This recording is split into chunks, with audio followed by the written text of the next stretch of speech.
The human skull is made up of 8 cranial bones that surround and protect the brain, and 14 facial bones that form the underlying structure of the face and support for the teeth.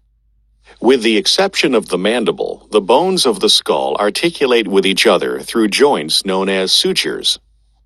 Throughout the skull, holes known as foramina serve as passageways for blood vessels and nerves. Bones on the surface of the skull encase the brain, protect sensory organs, and serve as attachment sites for the muscles of the head and neck. These bones include the occipital bone, parietal bones, temporal bones, and the frontal bone, as well as the nasal bones, the zygomatic bones, the maxilla, and the mandible. So one of the things I think that was important there is we'd have to go back. That I didn't fully recognize, and I think we should recognize that the bones, they articulate. In other words, they're not just fixed things. So, point is, since there's joints between them, if you hit them, it isn't just like you're hitting something solid. There's like joint tissue. In other words, that the I don't know. The point is that where you hit will transmit, energy from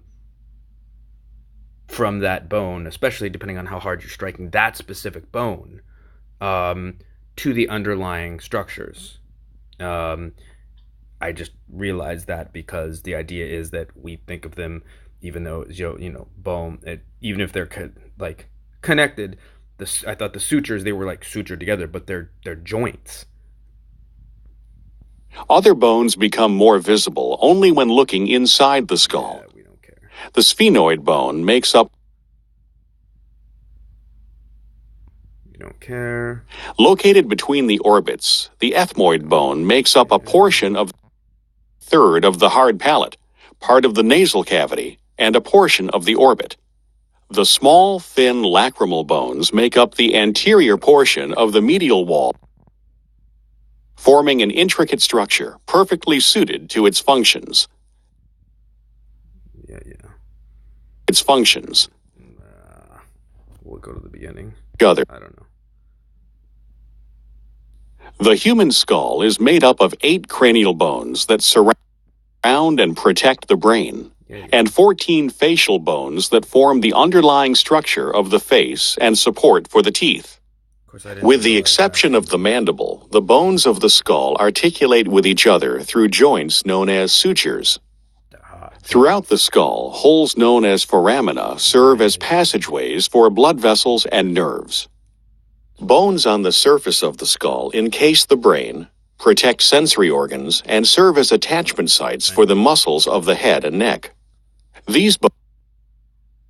I'm more interested in The body of the sphenoid features a depression known as the sella turcica, which houses the pituitary gland. Yes.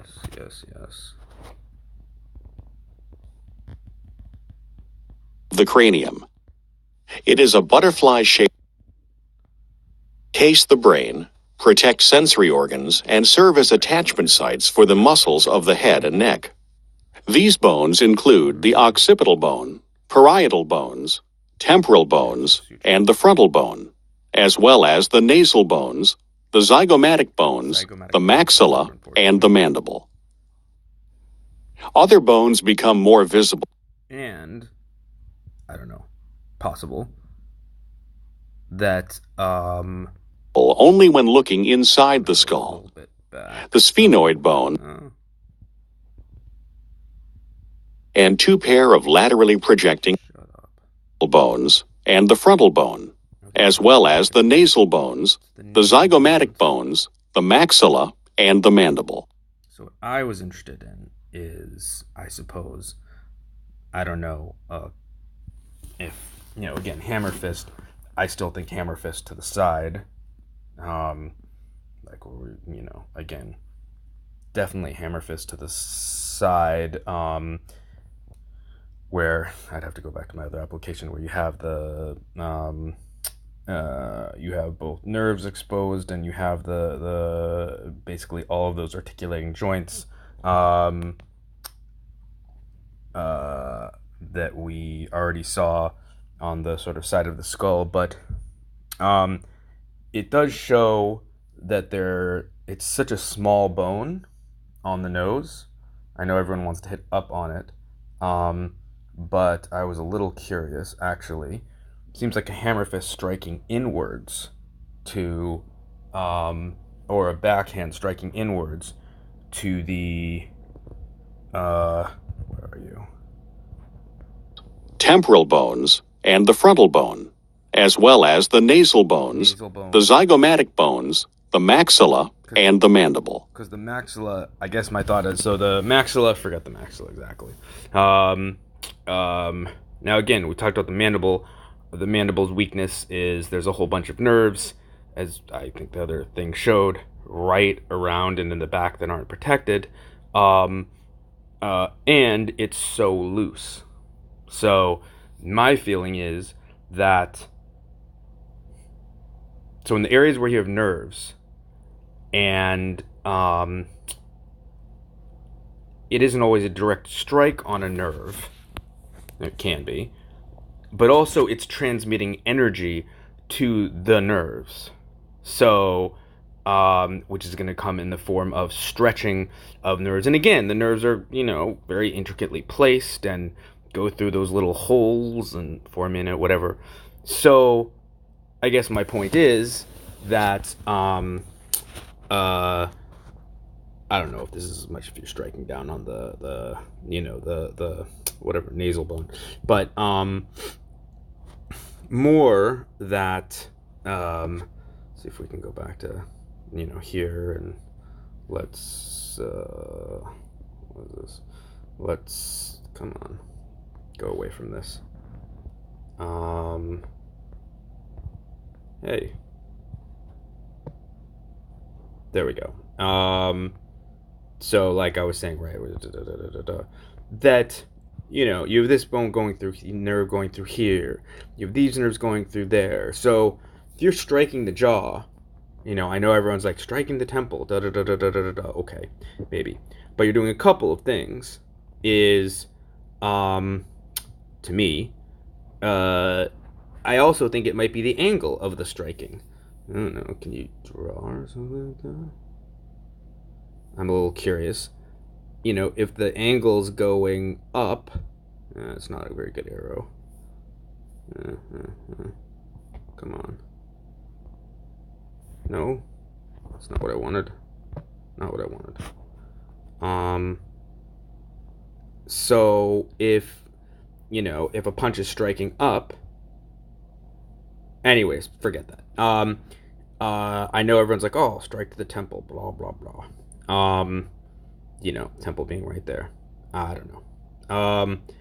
But again, when talking about the jaw, stop, go away.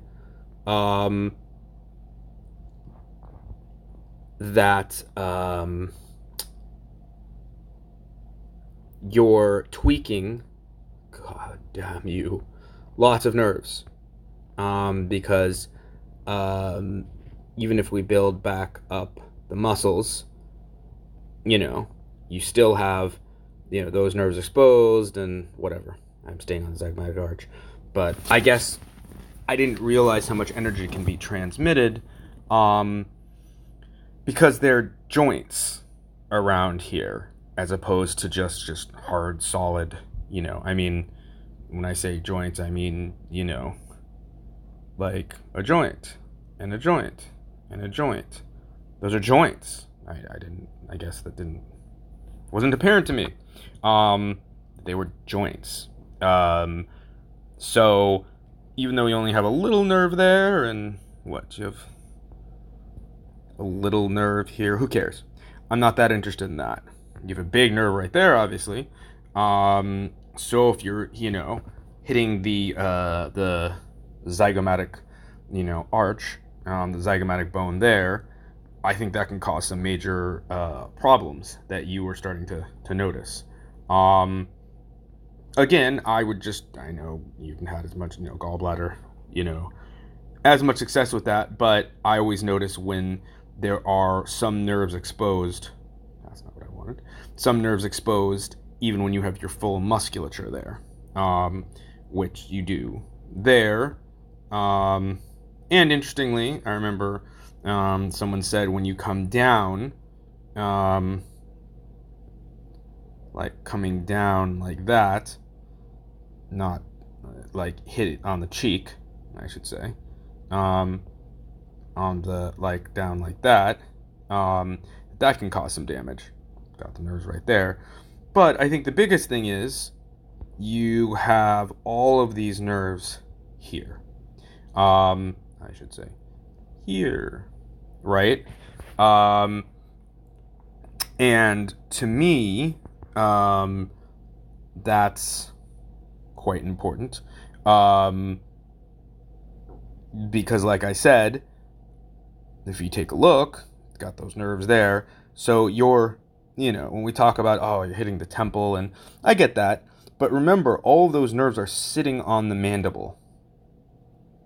And yes, stretching of a nerve, I don't know how any other way to describe the fact that stretching of a nerve damages a nerve. Nerves are really, really, I don't know what the word for it is.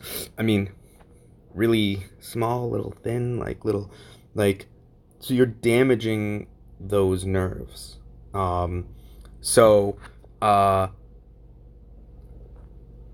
I don't know when we keep talking about knockouts, but a hammer fist to that area, whether it's the temple, or I'd even say more effectively the back of the back of the kind of the back of the jaw area, is going to be more effective. I mean, it also, I think, shows why. I'm trying to remember. Let's go up. Let's minus some of the muscle. I'm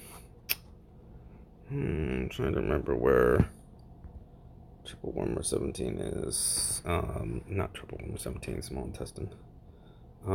No, I didn't want because you can't really see.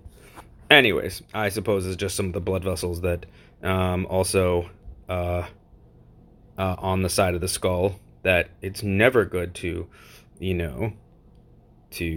rupture blood vessels for people.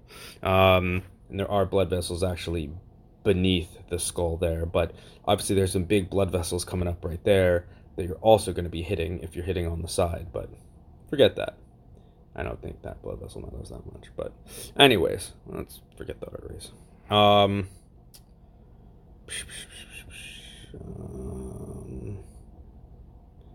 we took down some of those things. I don't care about that. Now, I know you were asking about, you wanted to get into the sort of sympathetic nerves. I don't know if they're quite accessible enough to really get in there. Let's see. Let me just see. Would you be able to? It's kind of hard to get into the sympathetic trunk. I think that.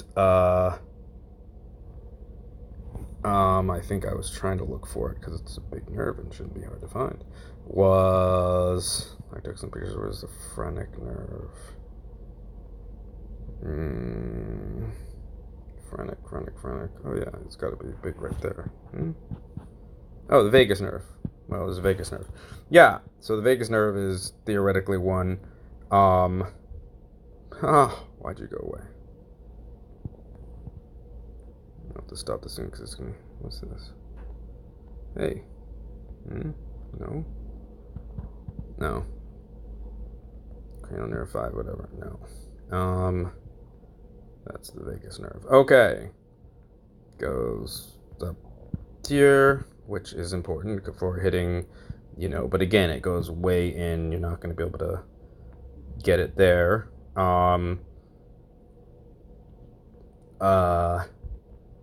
You probably could. Well, again, you know more than me how you'd be able to get at it. But again, one of the hard parts is, well, it's not as protected. So it's a little protected there. You actually would have to go, I think, behind. Okay, that's the platysma, whatever. Looks like you'd have to go behind. No.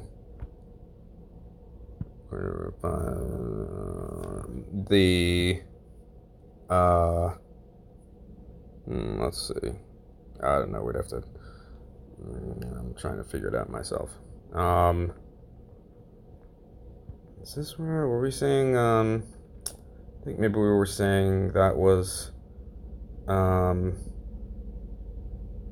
I'd have to look back at the acupuncture parts to.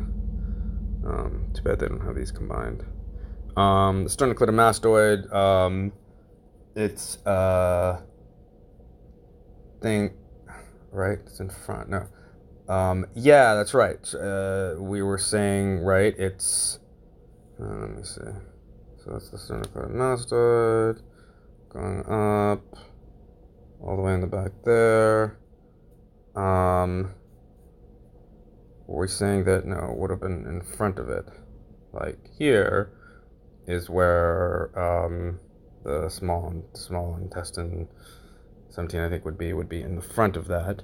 Because if I'm looking, I'm pretty sure, the vagus nerve is like kind of underneath and behind it.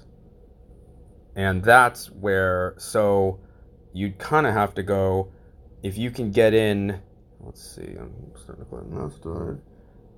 If you can get in behind the sternocleidomastoid, here, you can get in behind there, yeah, you can get to your, the phrenic nerve, which can do some serious damage. And where's the phrenic nerve run down? No, we don't care about that. How are we on? No. I had you. Vagus nerve. There we go. Right? You son of a bitch.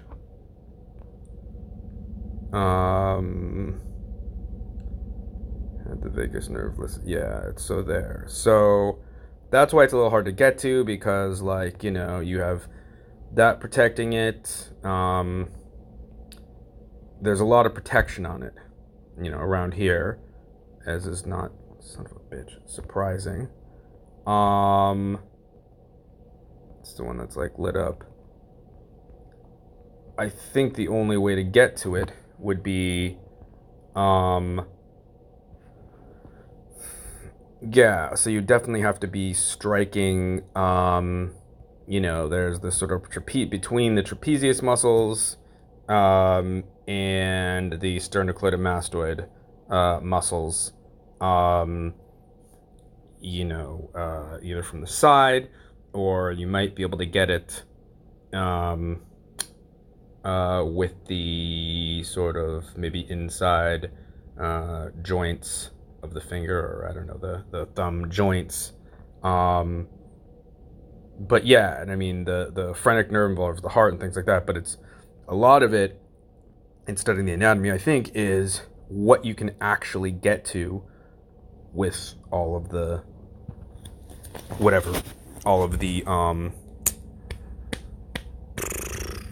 muscles also present. So I'm going to stop it here, and then I'm going to stop it here.